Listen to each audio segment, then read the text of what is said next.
Does it ever feel like you're a marketing professional just speaking into the void?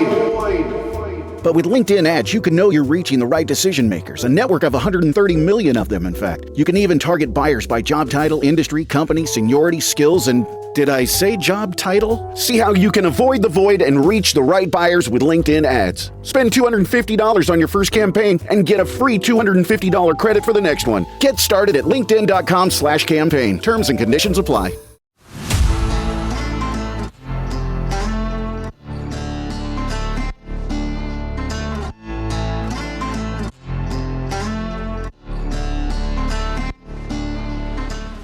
What's going on, everybody? It's your host, Will, coming back for a new episode, HuntStand Podcast. On today's episode, we're going to be talking late season, post-rut, the rut is over, deer hunting strategies with none other than himself, Mr. Brad Ruck from Deer and Deer Hunting.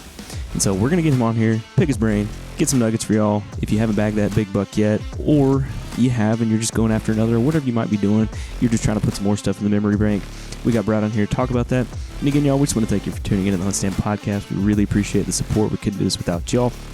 So if you haven't yet, make sure, rate, review, and subscribe to the podcast. And also, if you haven't downloaded the HuntStand app yet, make sure you download it. You got the free version. We've got the pro version, and new this fall, we got Pro Whitetail, to where you can unlock all the features to maximize your time in the woods while chasing whitetail. So again, y'all, here's Brad Ruck. I'm going to quit rambling, and thank you for tuning in to the HuntStand Podcast. Well, Brad, you ready to get this thing started? Yeah, absolutely. Well, Brad, first and foremost, just want to thank you for your time this morning and welcome to the HuntStand Podcast. Hey, thank you very much. I'm excited to be here. Absolutely, man. We're glad to get you on here. You know, it's the week of Thanksgiving. We're all fixing to fill our bellies, do some deer hunting. And I wanted to get you on here to talk about post-rut hunting strategies. You know, this time of November, a lot of places across the country, these deer are starting to get off the rut. There still might be a few straggler bucks, but this is a time of year that they're kind of backing off. And so I want to dive into that. But first, before we do that, what I like for the guests to do is I like for you to kind of give the listeners that 30-foot tree stand view, if you will, of who you are. So kind of introduce yourself to everybody. Let us know who you are and kind of how you've gotten to where you are in life. Sure. No problem at all. You know, Brad Rucks, I work for Deer and Deer Hunting. I've been in the industry since 1993. Been a whitetail hunter since the day I turned 12. That was legal age in Wisconsin. Actually, my dad took me along probably when I was like 8 years old, which is unheard of. Yeah. And we used to hunt the hard way, to be honest with you. My kids are so spoiled right now. We had big box blinds with heaters. You know what I mean? Yeah. You're 20 feet up in a homemade, wood stand, and you sat all day, every day. I mean, that's how we firearm hunted. I was one of the first people to really pick up a bow. I shot my first deer with a bow in 1983. Wow.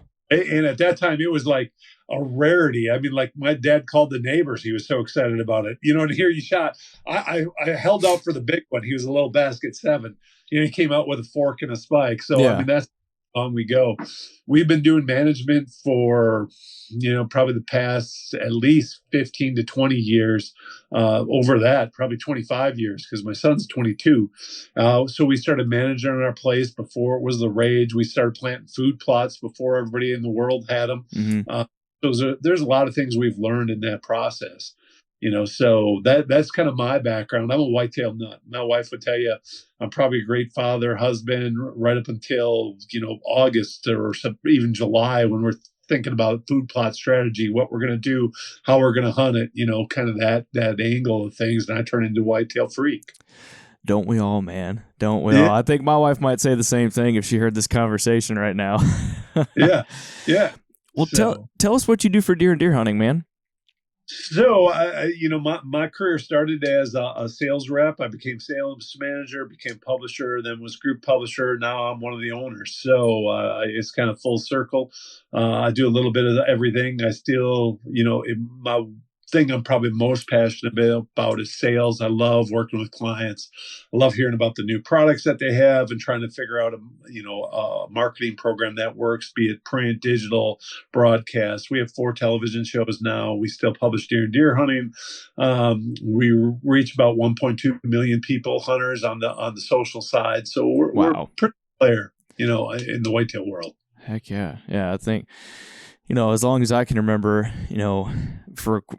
since I was a kid, I can remember just going to grocery stores or, being somewhere and always seeing a deer and deer hunting magazine. And, I'd always try and pick it up if mom and dad would let me at the time. So, yeah, it's kind of interesting. So believe it or not, back when the magazine started, which was 1977, I have one of the first copies. So always been a whitetail freak. My grandma found it. I don't know where she found it, but she gave me a subscription for like a Christmas present. And so I've been reading it since then. And what's really interesting, if you go back, and look at some of the old articles, what they believed and what they thought, based off the research that was available back then, isn't even true right now. You know what I mean? Like, things have so much so far. And, it goes back to even doing trail cameras back when they're filmed. People can't appreciate a film camera. I mean, we got really good at running trail cameras, only getting buck photos and figuring out how to do it. Because if you had the film cameras, you're paying, every 32 roll of film you're paying. And if you guys, there's so many people right now that dump out a bait pile, right, and throw it on there. Heck, that camera would have been filled in one day. You know what I mean? Like, yeah. Not my strategy. I use totally different strategies. So it's interesting. Yeah, it's things have changed dramatically, I'd say, since then. But yeah, deer hunting is definitely in your blood. Yeah, definitely. Yeah, for sure. Well, man, so for this podcast, like I talked about earlier, it's Thanksgiving, so we're going to start transitioning into December here fairly quick. And, these deer, like Texas, we're still going to have a few deer that are rutting. Further down South Texas, these deer will rut into January. But I'd say for a good portion of the country, we're on the backside of the rut. Would you not agree with that?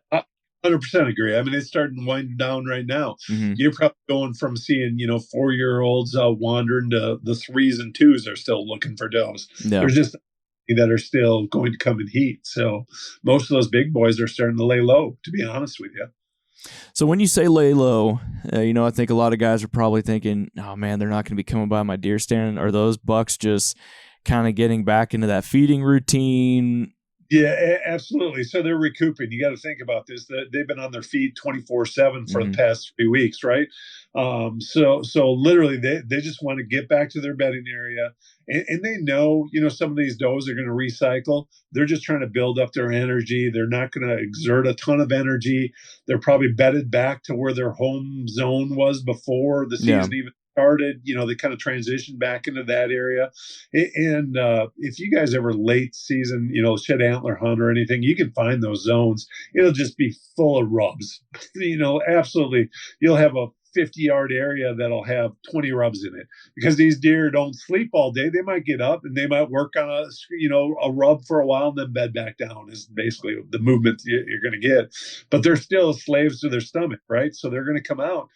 The colder it is, the better it is in my neck of the woods. And it's kind of funny. So that's not true for all different parts of the country. So, here we love our first snowfall. In Kansas, man, they might not like that first snowfall or they might be bitter cold. You know what I mean? So it's a little different in everybody's area. But for us here in the Midwest, man, the colder that is, the better. If you got a high pressure that's in there, they're going to move early. If you got a barometer that's going to be, plummeting, they're going to move before it starts. As soon as it starts dropping, they're going to move before that storm hits. There's so many things to really key in, but number one is food. So you better figure out where, what food source they're eating, right? Mm-hmm. And if you own your own property, do some work in the summer and put some of these late season food sources in so that you can manipulate those deer. So I plant a ton of brassicas. We use, for me personally, I use Whitetail Institute stuff, and we use their turnip bulbs and greens, and basically the deer absolutely love them. How many acres? I only get my farm's about 300 acres. We probably have 20 acres of turnips in it. Yeah. And lots are anywhere from 2.5 acres, probably is the largest one, down to a third of an acre. Wow. So, yeah. Okay. Yeah. So we feed them a lot of that. The other strategy I really like, because I already know that they're going to be lazy, right? If I can get that food closer to their bedding area, now I can sit right on top of them. So think about how you're going to get there, how you're going to exit your stand, because you can't educate them. Especially if you're hunting a 4-year-old buck, he's pretty dang smart. So what we do is, like literally, I can hunt with one of my kids and be in the stand, and the food plot's full of deer, and you're wondering how I get out of it. I'll call home or text one of the other and bring the UTV down and just spook them all out of the field. Once they're out of the field, I get down on the tree stand and right back home. They don't even know I was in there. Really? Yeah. Man. So the big thing with educating the whitetail, and he might still come out to that food plot, but he's probably going to come after. But if he feels safe and he doesn't think everybody's been in there hunting on him, he'll come out there in the daylight, and that's what you need for these late season deer. So. Okay. So when you're starting to, in your mind, let's put us through a scenario. Do you have a target buck that you have killed yet, or do you still have a target buck that's on the foot? Yeah. So if we got, he had a 10, he just died, so the neighbor shot him during firearm season. But I can tell you, if he was alive, what I would have done. So on our place, he didn't spend a ton of time there, but I planted a food plot specifically on that corner of my property in case, they did shoot him. Okay. Yeah. So they don't shoot him. They have no food left on theirs. Okay. So I stuck that deer over. I'm not going to hunt him until I get a picture of him in that plot. I'm going to leave it alone. We run cell cameras, on the place, so I don't have to get by it. The minute I know he's hitting that plot during daylight, okay, now we got a game on, right? So, right. Oh, you just got to wait for the right wind. I've already placed the tree stands in the spots where I think he'll come, so, and with that plot, it's not like a 2-acre plot. It's a little third acre plot. So had he been around, literally, I can almost shoot across the whole dang plot. You know what I mean? So now it's just a matter of time of getting him to my tree. I do one more thing to get him by that tree. I'm a huge scrape, mock scrape guy. Yeah. So what you can use trees that are there. What we do is we develop I put a 4x4 out. I put a big fiberglass rod on it, and then I've learned over the years that they really like a certain type of rope. So I basically braid the rope down that rod, and then at the end I leave like 3 strands hanging down. Every deer, every buck that comes out, even the does will come and leave scent on that coconut wire, the rope. So really? When he does come into that area, he's going to start using that scrape. I know he's going to come and work on the rope just a little bit. Those things are always 20 yards from my tree stand. So I'm going to get a bunny shot. Now, you said coconut wire. Yeah. So basically it's a coconut hair braided. It's super, what do I want to say? It absorbs scent. So it's really rough, kind of like a coconut would be. And it's super rough. You could probably use for you guys that grew up on farms, it kind of reminds me of the baler twine, only rougher and stickier, so that if a deer is working with it, his hair is going to get sick in it. It's his glands on his forehead it's going to suck some of more of that stuff up. And that's why, literally, we got one across my road from my house, and the rope, it's only been in there 2 years, and the rope is pretty much gone. And they're still working on it. You know what I mean? They just absolutely love that thing. It's just a way for them to leave scent. And everybody, for you guys that don't know why they work on it, that is a whitetail's calling card. That is basically saying, it's almost like a worker's, time card. Hey, I'm here. You know what I mean? So that's it means to them. And why we like to do it is, that we got onto this many, many years ago when we were working with trail cameras, to get buck photos. And literally I learned that mock scrapes are worked year round. People think it's only October, November. No, I mean, they'll hit it in velvet. They'll hit it when their antlers are off. Mm-hmm. It's that calling card that they're coming into that area. And we put one of those 4x4s in every one of our food plots, and we put them closer to that tree stand. We already know in Wisconsin, our predominant wind's going to be north-northwest for late season, right? So that plot's going to have a north-northwest hang on in it. That's in the perfect position to harvest deer coming into that plot. I like that. That's a good idea. So you're taking those 4x4s, putting them in the ground, and then now you said you're doing a fiberglass rod. Yeah. So literally, it is it's either 5 foot or 6 foot fiberglass rod. And then we wrap I got the rope here. How much am I in? Here's my new rope. Literally, we keep it here because once in a while you get a buck that'll break that damn fiberglass rod on you, and you got to replace it because it's so hard.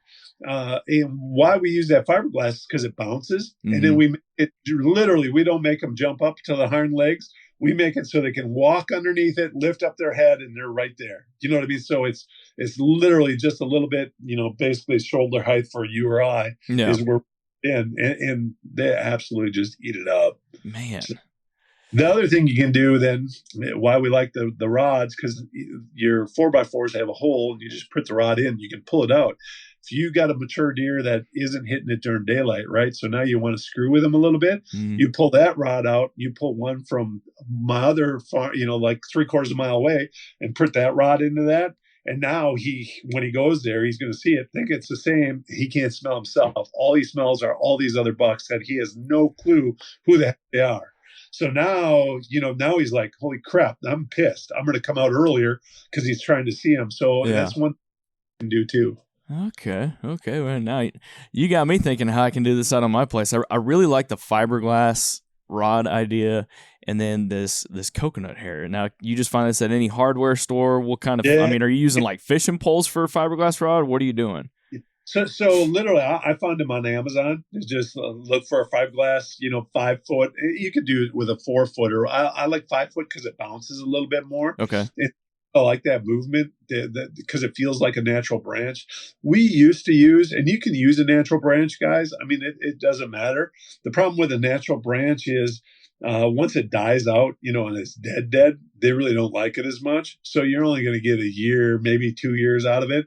Where these rods, we leave them in year round. We never touch the things, and they just keep on hammering them. So that's why we switched over, because we used to use a 4x4, and we would rig up a system where you could attach a branch to it, perfect spot. So it's just one of the easy ways. The other thing is, if you put that branch facing you, like where the 4x4 is, so the branch is like coming right down at you, those deer are going to give you a broadside shot no matter which way they come into it. So, work it from behind that 4x4. They're always going to come in. They're going to work it from the side, or they'll come on and do a head on with it, which means they already walked past your stand and you still have another chance at shooting them. Yeah. The other thing it really does is it takes their eyesight, because they're so focused on doing that literally you can get away with a lot of movement if you have to. All right, y'all, we're going to interrupt this podcast real quick for a quick word from our sponsors.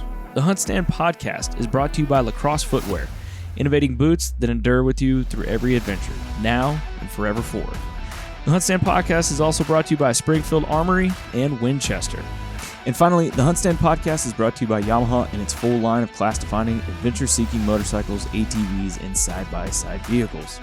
All right, y'all, we're going to get back to this episode of the HuntStand podcast. Okay.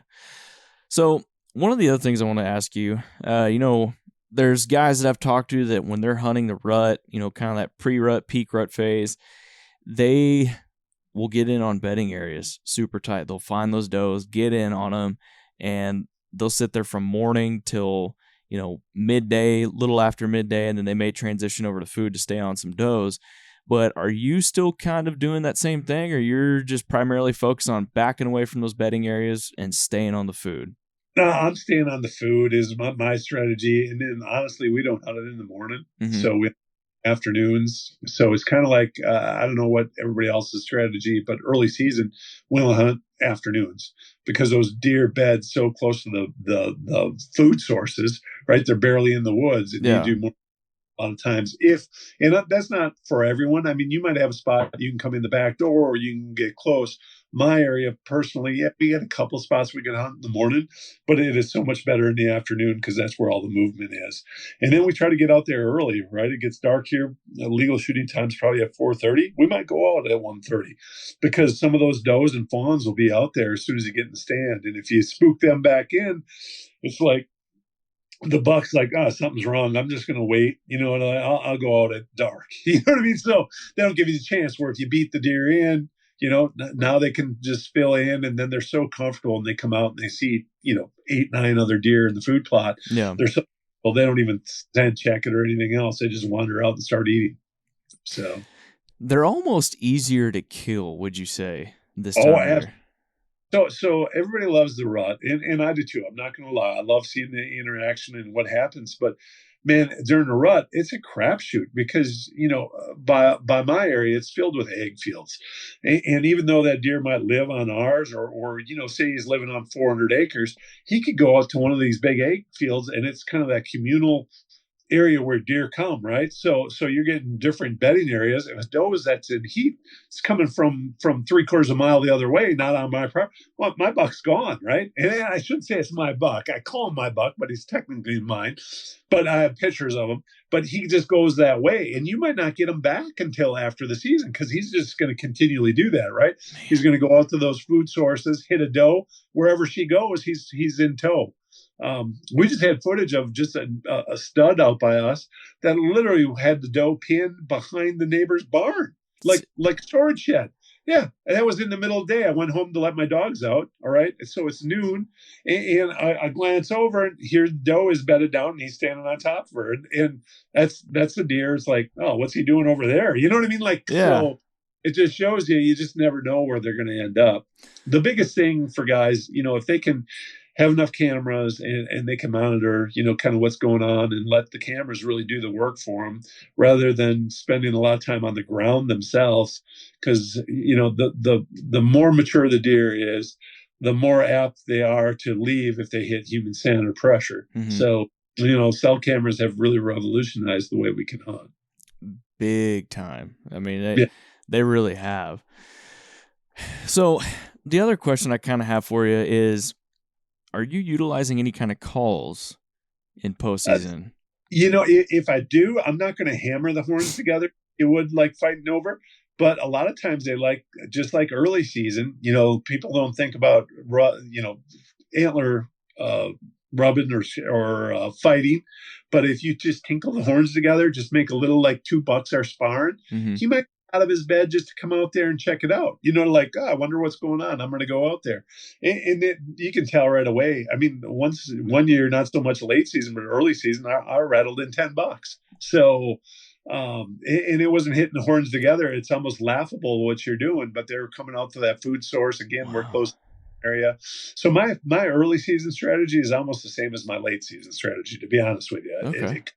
Close to the food source, have an entrance route that you can come in without disturbing the whitetails and then be able to get out without disturbing the whitetails. If it means spooking the deer, it means spooking the deer, not us personally, but an ATV or coyote howl or whatever it is, got to figure out a way to do it. Are you doing any kind of all-day sits? No, I mean, we will during the rut. It's the only time I ever sit all day from maybe even late October through, till basically this time of year, Thanksgiving. I mean, you can sit all day. Today is supposed to be in the 40s. Would it be a good day? I think the bucks will be on their feet, but I don't think it'll be mature deer. I think you'll see, year and a half, 2.5, maybe even a 3.5 on his feet. I don't think you're going to see a 4-year-old on his feet right now. Okay.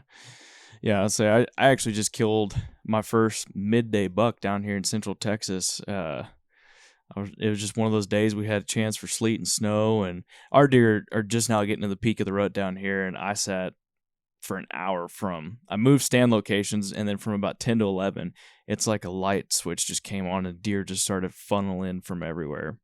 And there you hit another key is, right, you had a storm system that was moving through. So if a storm system is going to hit at 10 o'clock in the morning, I might go out in the morning. You know what I mean? Or if it hits at noon, because I know they're going to feed before that storm hits. And normally they'll only eat for a little while during that storm. So, again, it's just kind of playing with that pressure. If the pressure is going to plummet, I got a story. So this goes back, and it was more of a rut hunt, but my wife had to work late. She was a teacher, and at that time, my 10-year-old was in school, and she called up and said, "Hey, can you pick up 10 from school?" I was like, absolutely. I said, "Hey, do you care if we hunt? It's supposed to be barometers dropping. It's going to snow tonight. The deer are going to move. It's October 30th. So I literally picked him up, asked him if he had homework, and he said no. And I was like, we're going to go kill big deer tonight. And literally we were in the stand 10 minutes and had just this beautiful 10 point come through that he shot. Did I know that the particular deer we're going to shoot? No, but I knew big deer were going to be on their feet. And that's the same in late season. If you hit those conditions, big deer are going to be on their feet. Absolutely. So any kind of other, one of the things I like to do is, do you have any kind of like little golden nuggets or maybe like a hidden thing? Like I feel like that coconut hair rope, that was kind of something. That is a huge one. Yeah. Scents, I'm not a huge scent guy. I'm a huge scent elimination person. Right. Everything from ozonics in the tree to spraying down all my clothes, making sure they're totally washed all the time. Mm-hmm. I keep myself in the locker, so that's one of the biggest things. But the real key to any time of hunting, and it's not rocket science, it's literally make sure when you enter or when you leave, you got to make sure those deer don't know it, because the deer are going to pattern you as easily as you're patterning them. So if you're leaving human scent out there, if they see you get out of a tree stand, and it's kind of obvious, like literally you can go to a spot and see 20 deer. Okay. The first sit, the next sit, you're probably seeing 15, next sit is 10. And pretty soon it's just dead, right? Why is it dead? It's because all those deer pattern you. And I made a ton of mistakes in my younger years. I'm not going to lie. I mean, I was one of those guys. I'm going to hunt my best stand on my farm as many days as I can. Yeah. Well, that's a strategy. You know what I mean? It really wasn't. I was doing more damage than good. The other thing is, I'm tell people, don't chase. And by that, I mean, like, sometimes on some of your food sources or locations, you might have, a buck coming out and he's using a couple different areas, and you get a trail camera picture of him over on the west end, say, so I'm going to hunt there tomorrow night. Now he's on the east side, so I'm going to hunt there. No, pick one of your spots, whatever you think is the best. Use percentages. If he's on the west end, 60% of the time, sit on the west end for 5 days and you'll probably kill him. You know what I mean? Like, oh yeah. But so many people chase, so they're jumping it and you're just missing them nonstop. Another mistake I'd made in my younger years. So yeah, it's kind of funny you're talking about that, because right now my brother's actually out at our farm right now hunting, and we've got some cell cameras up, and he's actually chasing after a buck that he missed a few weeks ago. And he has been all over the place. He's been on the north end of this 200 acres, and he's been on the south end, and he's bouncing right now, just checking does. And I told him, I said, man, I think you just need to sit in the middle. He's going to come by, sit all day right now. He's going to come by and you're going to get him. Yeah, and that's what you got to do. But in your mind, you're like, oh, he's over here. I got to leave. And that's where cell cameras are kind of hurt you, right? They can. Because you got that immediate intel going, God, he's over there. I got to get over there. That's where I'm going to kill him. So in my experience, you're better off, just like you said, if you know he's coming to one particular area, sit there until you can kill him. You know? Absolutely. So your rifle opener's coming up this weekend, you said, right? It was past weekend. Weekend. Yep. How are you utilizing pressure from neighboring properties? Some of those places, a lot of people don't bow hunt, so they may not be going out there till rifle season. So, for example, you might have a stand location that wasn't really hot before, that all of a sudden it's like somebody turned the switch on and there's deer everywhere in there. Yeah, so what we do, two things is, one is we don't hunt on our whole place. So we have designated rifle stands. There's probably like 4 of them, and some of them are fairly close together. We're almost, you could say we're hunting the same deer, but we're really not, because there's a bedding zone in between us. But what we do is we leave that safe zone for the deer. So like my favorite spot, we call it my daughter's name, Jordan Stand. And why I like it is we got basically 80 acres, almost 100 acres probably, that we don't even put a foot in. And I know all around it, the neighbors are going to put tons of pressure. And what that does is, we got a big food plot right there. It's probably a 2.5 acre food plot. All those deer just start dumping in there, and it goes from maybe seeing 10 deer the first opening weekend in that plot to 30 by the end of it.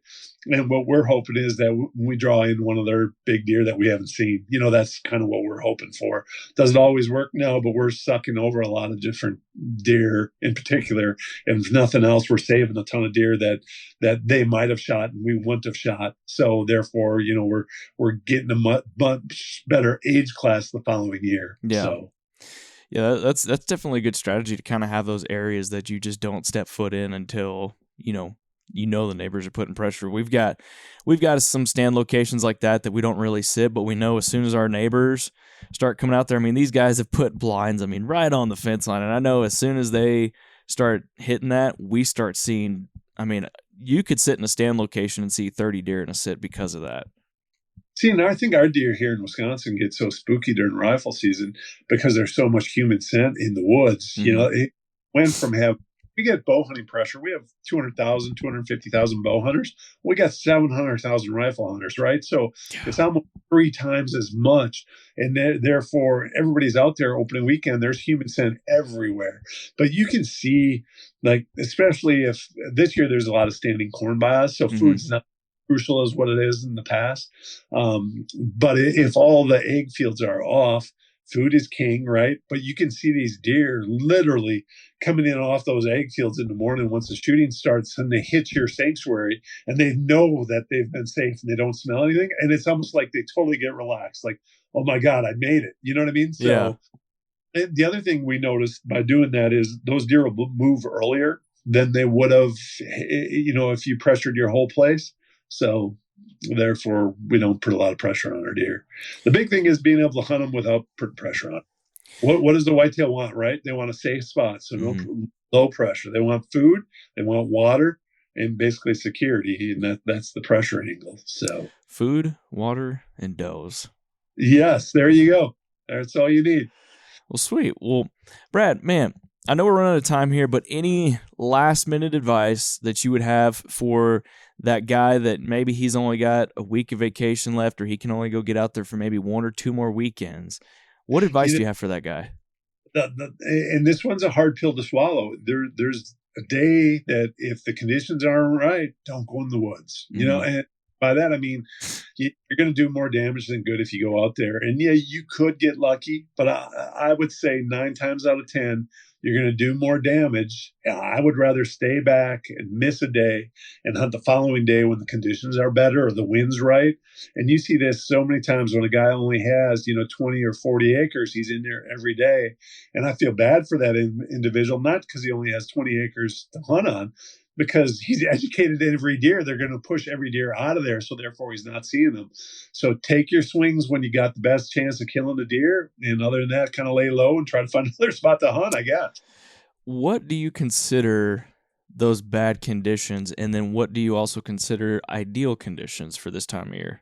So for me is wind. Wind is everything. If it's really extremely windy, even if it's a good wind, the deer are probably not going to move well. And if they do, they're going to be extremely spooky up here.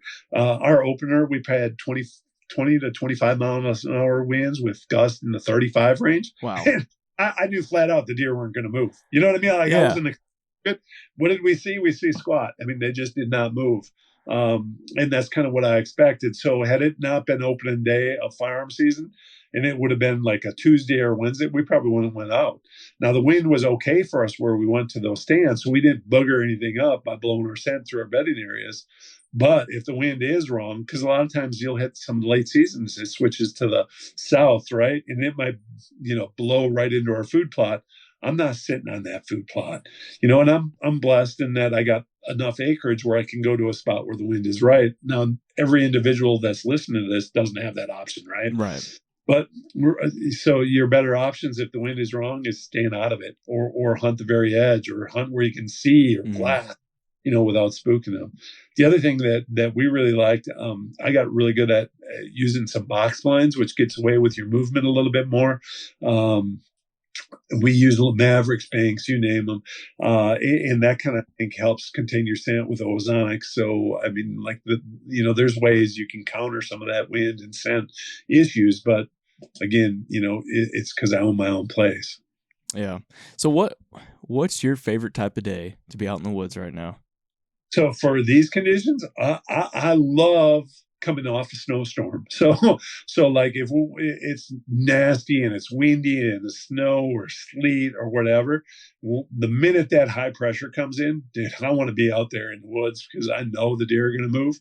That they just have this drive for food in those times. And we see it. I'm running on my farm. I got 18 trail cameras. Man, you'll just see those things light up the minute, the conditions get right. Even like I said, that this weekend, it was really windy on the opener. Second day wasn't as bad. Sunday night, the wind totally died. Our cameras basically blew up. You know what I mean? Like you're getting hundreds and hundreds of photos because you knew the deer were on their feet, even though it's had. That morning would have been a great morning to get out in the woods, right? Because they're all out. The food sources are going to come back through. They're feeling their oats. So, love it. Well, Brad, man, I really appreciate you just hopping on the podcast, talking some of these post-rut hunt strategies, giving the listeners some of those little golden nuggets that they can grab and apply to what they're doing. So, tell us real quick where we can find everything deer and deer hunting. So you can visit the website www.deeranddeerhunting.com. Check out the magazine. You'll find it on newsstand racks everywhere, but we got great content, so you can find us anywhere. Just do a search. Sweet, man. Well, I appreciate your time and hopping on the HuntStand podcast today. No problem. You take care, my friend.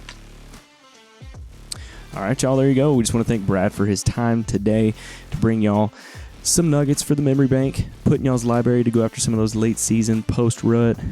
Rut is over deer hunts, so he had some really good nuggets there, and just going after does, going after food, and just a couple other little things as well when it comes to creating mock scrapes and other things. So again, y'all, thank you for tuning in to HuntStand Podcast, and we'll see you on the next one.